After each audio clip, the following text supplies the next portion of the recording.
Warm welcome to one and all for the last seventh session presentation. Subject is strength of materials. Code is 18CV32. The chapter name is bending and shear stresses in beams under module 4. The course outcomes are to analyze and understand different internal forces and the stresses induced due to representative loads on the structural elements. Now this is with respect to the previous session 6. This is the continuation of the numerical problems on bending as well as the shear stresses in the beam. Now the example number is 17. The statement of the problem is a simply supported wooden beam of span 1.3 meter having cross section 150 millimeter wide and 250 millimeter deep carries a point load of W at its center. The permissible stress is 7 Newton per millimeter square in bending and 1.0 Newton per millimeter square in shearing. Determine the shape load. So here from the given problem we can reform in the form of diagrammatic representation. So here the cross section of the beam is the width is 150 millimeter wide and it is 250 millimeter deep and the length of the beam is the 1.3 meter. So it is subjected to a concentric point load. It is the load is acting at the center of the beam W. So here the stress, permissible stress in bending is given as, the bending stress is given as 7 MPa, whereas the shear stress is given as 1 megapascal. So that the given span L is equal to 1.3 meter, 1300 mm. Let W be the concentrated load in newtons acting at the center of the beam. So if you see this diagram, it is symmetrical about the vertical axis, means the whatever the total downward load will be equally shared by both the supports. Applying this condition, directly we can write the reaction components W by 2, W by 2. Otherwise, we have to once again take the moments of all forces about point A and equate it to 0. Similarly, we have to take the moments of all forces about point B and equate it to 0 to get the value of VA and VB. But because of symmetry, we can directly write the answer as VA is equal to W by 2, VB is equal to W by 2 by taking into account of axis of symmetry. Nothing but it is symmetrical. This diagram is symmetrical about the vertical axis. So nothing but here VA is equal to VB is equal to, so half of the total load will be equally shared by both the supports. Nothing but this is the shear force. Now the shear force is W by 2 or 0.5 W. And also the maximum bending moment occurs under the load, and the equation has been already derived in the shear force and bending moment diagram, that is WL by 4. Otherwise, you have to take the moment of this force of this force with respect to this point, or this force with respect to this point. This is the L by 2, this is also L by 2. So W by 2 into L by 2 is nothing but WL by 4. So that it will give the 325 W Newton millimeters. Case 1, the maximum concentrated load from bending moment consideration. First one, the maximum concentrated load from bending moment consideration.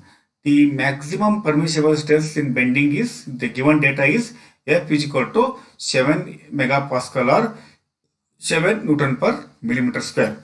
So from the bending equation we know that M by A is equal to F by Y. After substituting the values we can get this equation, and after simplifying this equation we will get that capital W is equal to 33.65 kilonewton or 33,653.84 newtons. So here the M is 325 W and I is equal to BD cube by 12. The moment of inertia of the rectangular section about the neutral axis is BD cube divided by 12. And the next is y is equal to distance of the extreme fiber from the neutral axis. The depth is the 250, half of that one, either it may be compression zone or tension zone. It is also symmetrical about the horizontal axis. So from after simplifying all these data, we will get that the point load acting at the center of the beam from bending moment consideration is 33.653 kilonewtons. In the second case, the maximum concentrated load from shear stress consideration.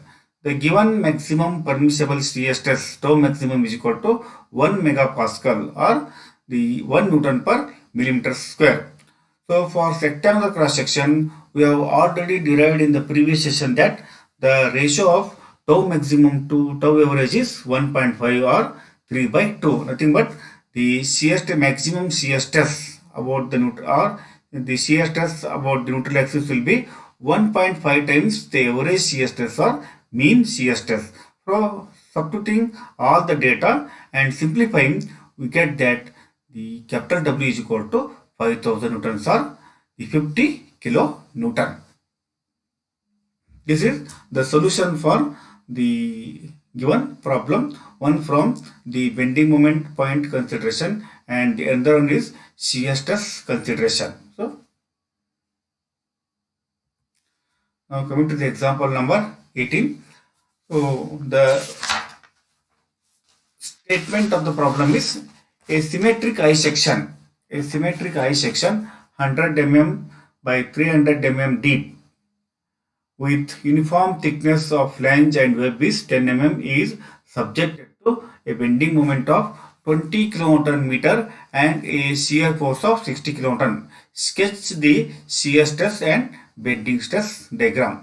So here from the given data, it is an uniform I section.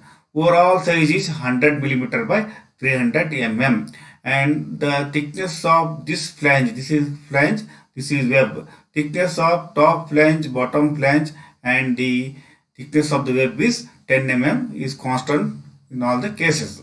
So from the given dimensions, we can draw the cross section of the I section. So since the given diagram is symmetrical about the horizontal axis as well as the vertical axis, so we can draw both the axes so that the intersection of both the axes will give the centroid of the lamina. So through the centroidal line, we have to draw one fixed line. That line is called as neutral axis. And now for the bending stress, we should know the distance of the extreme fibers. Either it may be in the compression zone or it may be in the tension zone. So because of the excess of symmetry in horizontal direction, so YC is equal to YT is equal to, say Y is equal to 150 mm, since the both compression zone as well as tension zone are at equidistance from the neutral axis. So I can simply say that Y is equal to 150 mm. Now moment of inertia about an axis passing through its centroid and parallel to the x-axis by applying the parallel axis theorem. So if you start finding the moment of inertia taking into account of an I section, so there are one more rectangle. You can divide this I section into 3 more rectangles and you have to make more number of iterations to get the moment of inertia. Otherwise, we convert this one into a simple form like the hollow rectangular section. So means this web portion is 10 mm thick. You shift 5 mm thickness this side and 5 mm thickness this side so that it is an hollow rectangular section having the breadth is 100 mm, depth is equal to 300 mm. This is the external rectangle. And next is the internal rectangle is B is equal to 100 minus 10. 100 is this one. The thickness is 10, nothing but 90 mm in the dimensions of the internal rectangular section. And next the depth is equal to, so here is 20, here is 20. I need this depth. 300 minus 2 into 10 is equal to 280 millimeters. It means that the hollow rectangular section having outer size is 100 mm by 300 mm and inner size is 90 mm by 28 mm, so that I can directly substitute the values in the above equation. The moment of inertia above the neutral axis is already we know that BD cube by 12 for outer rectangular and minus BD cube by 12 for the inner rectangle. So after substituting all these values, I got this one as 60.36 into 10 to the power of 6 millimeter to the power 4 is the moment of inertia of the given I section. So now from the bending equation, we know that m by I is equal to f by y. So that here the bending stress in tension zone equal to bending stress in compression zone is equal to, we can say that simply bending stress is equal to m by I is equal to yc, or we can say that m by I is equal to yt. So yc equal to yt is equal to y because it is symmetrical about the horizontal axis. So that the moment is constant for a given beam section, and also this I is moment of inertia of that the I section is also constant, so that the yt is equal to 150 mm. After simplifying, we get that the bending stress for tension zone as well as compression zone is equal to 49.70 MPa. Now we can transfer the value in the form of diagrammatic representation known as bending stress distribution diagram. So here about the neutral axis, this the intensity of bending stress is 0, and at the compression layer, at the topmost layer, it is 49.70, and at the bottommost layer it is the tensile stress, it is 49.70 Newton per millimeter square. So when you join these two lines by means of a linear line, it will becomes like this, and it will cross the 0 about the neutral axis. So bending stress is always maximum in the farthest fiber from the neutral axis and is 0 about the neutral axis. Shear stress distribution. So now the shear force acting on the I section is 60 kilonewton, 60,000, and the B is the width of the web at the neutral axis is 10 mm. Here about the neutral axis, the width of the section is equal to 10 mm. So first to find the value of the A into Y. A into Y is equal to 100 into 10, 100 into 10 multiplied by 150 minus the distance of this centroid of this top flange from the neutral axis. It is totally 150 minus of 10 divided by 2. This is plus 140. 140 is equal to the web height is 280. Half of that one is equal to 140 into multiplied by the thickness of the web, and distance of this one 140 divided by 2 is equal to 70. This is the value of A into Y is 2,43,000 millimeter to the power 3. So maximum shear stress developed in the I section will be at the neutral axis and is given by the equation. So maximum stress will be about the neutral axis. It is given by the equation tau maximum is equal to tau about NA is equal to F A into Y divided by I into B. That value, after substituting all these values in the above equation, we got that 24.155 megapascal or 24.155 Newton per millimeter square.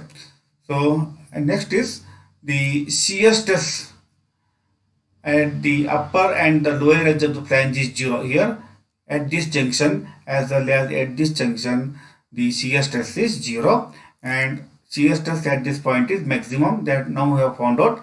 And from the theoretical concept of shear stress, we know that the shear stress and the top and the bottom flange is 0. Now we have to find the shear stress at this junction. Shear force at this junction, there are two cases happens. One is the just below the flange and the web, and at the junction of the web and the top edge. Here shear stress at the junction of the top of the web and bottom of the flange. This is top of the web and bottom of the flange. So it is given as tau is equal to F A Y divided by AB is equal to F into bracket d square minus d square divided by A type. So from the formula, we can directly substitute and get the answer is equal to 1.44 megapascal. This seal comes to be 1.44 megapascal. Shear stress at the junction of the web and the flange is given by the FAY into divided by B is equal to F into B. We have to multiply by one term. B is equal to breadth of this the web 10 mm. It is increased by 10 mm. Here the thickness of the web is 10 mm. We have to multiply by 10 mm. It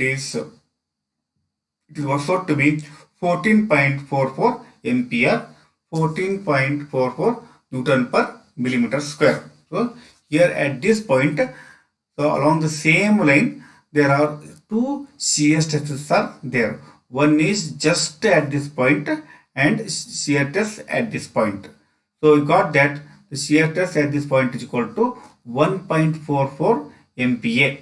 And to get the shear stress at this point, so it is we have to multiply the value obtained here by means of the width of the web or thickness of the web. So whatever this value should be multiplied by 10, we will directly get that 14.44 MPa or 14.44 Newton per millimeter square. The units are 1 MPa, 1 megapascal is equal to 1 Newton per meter square. So all the values are transferred in the form of diagrammatic representation as shown in this above diagram. The I section is nothing but the cross section of the beam, whereas this diagram represents the shear stress distribution diagram. Next, the example number 19. A cross section of the T-beam is shown in the figure. The shear force on the section is 400 kilonewton. Estimate the shear stress at various points and plot the shear stress distribution diagram. So this problem is related to only shear stress distribution diagram from the given shear force. Here the T section is the overall width of the flange is 160 mm and overall depth is equal to 175 mm and thickness of the web as well as the thickness of the flange is 15 mm. So we have to first locate the centroid of the T section. So first we have to check out whether the given section is symmetrical about any axis. Here this T section is symmetrical about vertical axis and is not symmetrical about the horizontal axis. Therefore, the centroid will be lying on the vertical axis. Nothing but the x bar is equal to 0. We have to find the y bar. We are taking this the bottommost the point as x-axis or the baseline. With respect to baseline, we have to measure the y bar. We have to find the y bar and intersection of that y bar nothing but centroid, and through centroid we can draw the neutral axis. So from the first principle, from the definition of the centroid, so we can find the y bar is equal to 123.75 mm from the x-axis. From the bottom, the y bar will be 123.75 mm and therefore remaining is equal to 175 minus 123.75 is equal to 51.25 mm. So means neutral axis lies at a distance of 123.75 mm from the bottom face x-axis, or 175 minus 123.75 nothing but 51.25 mm from the top flange or top face. This is 51.25 from the top flange or the 123.75 from the bottom of the web. Here shear force of the section T section is given as given value. The given data F is equal to 400 kilonewton, nothing but 400 into 10 to the power of 3 newtons. So moment of inertia of the T section, so above the neutral axis is given by INE is equal to Ig plus area into h square. That is nothing but parallel axis theorem. So Moment of inertia about the neutral axis is nothing but moment of inertia of the flange about neutral axis plus moment of inertia of the web about the neutral axis. So here we have to take the moment of inertia of this portion about the neutral axis and moment of inertia of this portion about the neutral axis. This gives the moment of inertia of the section. Here, so BD cube by 12. So nothing but substituting all the values as per the formula Ig moment about centroid plus area into distance of the individual, the rectangles or individuals, the sections from the neutral axis h square. So after substituting all the values, we got that the moment of inertia about the neutral axis is so 14.3525 into 10 to the power of 5 millimeter to the power 4 is the moment of inertia. Now we have to find the shear stress distribution in the flange as well as at the junction of the flange and the web. And also shear stress at the top edge of the flange and bottom of the web is 0. Here the shear stress is at this point is 0 and also shear stress at this point is 0. Nothing but shear stress is 0 here, top edge of the flange and bottom face of the web. It is 0. Now shear stress in the flange just at the junction of the flange and the web. Here we have to find out just at the junction of the flange and web, the shear stress at this point. So there are two cases. One is at this point and along the same line there are two shear stresses are there. So here given by the equation the shear stress tau is equal to F A into Y divided by B. This has been already derived, nothing but expression for shear stress, tangential shear stress. So area is equal to 160 into 15, 2400 mm square, and breadth of the flange is equal to 160 mm and the shear force is equal to the 400 kilonewton is given data. This is 160 into 15 mm. So y bar distance, central distance of the area of the flange from the neutral axis. So total height is equal to, so this is the flange portion. Here the centroid of this flange will be coming here, half of that 15, it is coming here 7.5. Total height is 51.25 minus 7.5 is equal to this distance.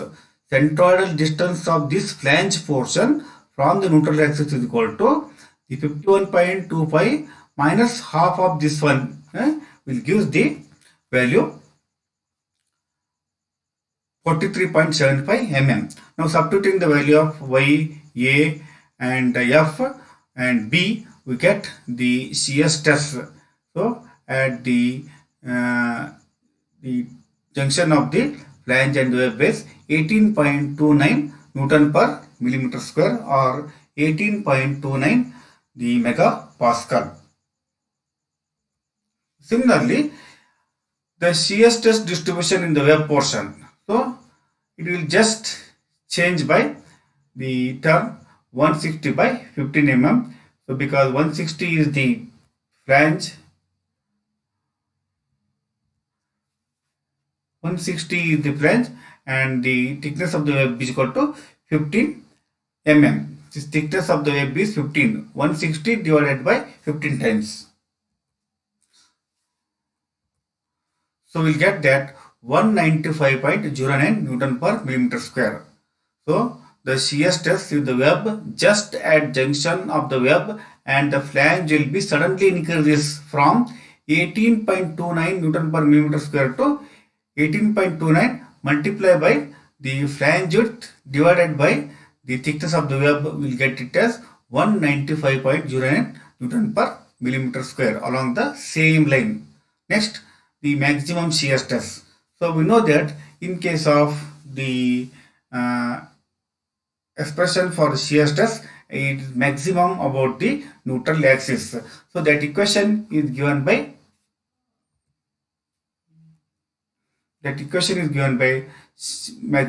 tau maximum is equal to tau about neutral axis is F A y bar divided by I into B. Again, A into y bar, the moment of the area of the upper flange above the neutral axis plus moment of the area of the web above the neutral axis about the neutral axis. Here A into y bar is equal to 160 into 15 and it should be multiplied by the centroidal distance of that flange. So here 160 into 15 and the centroid of this portion will be here it is. So this we have to multiply by the distance is 51.25, the minus half of this thickness of the flange, plus 15 into nothing but 15 is the thickness of the web minus 51.75 minus 7.5 will get that multiplied by 43.75. So it works out to be 1,19,355.46 millimeter to the power 3.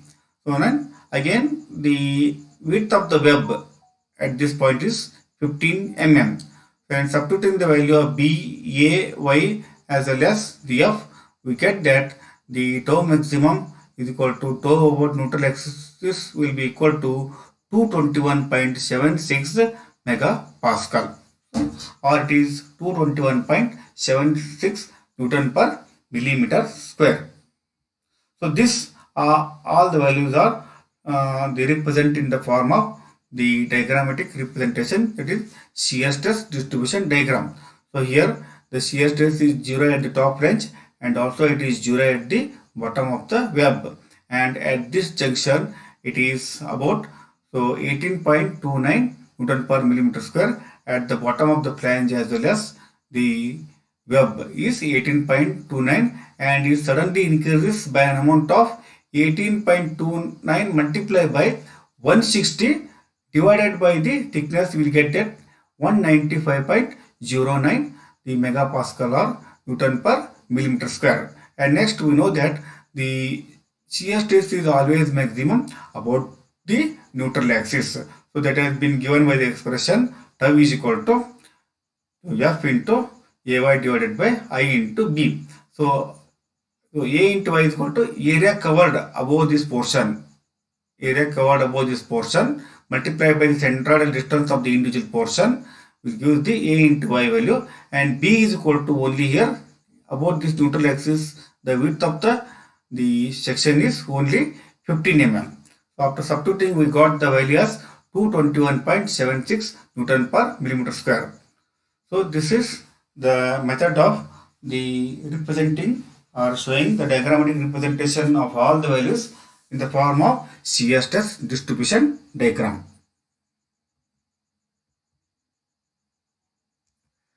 Next, the last part of this chapter is the concept of shear center. So you know that shear center is a point on the beam section where the application of the load does not cause its twisting. That is, the shear center is a point through which if the external load passes, then there will not be any twisting of the section. It means that when the force is acting through the section, there is no twisting of the beam section. So that point is called as the shear center. So it means that, in other words, the section will be subjected to only bending. It will not be subjected to only twisting force or torsional force. So it is a point where there is no twisting. It does not, the load application of the loads will not cause any kind of twisting.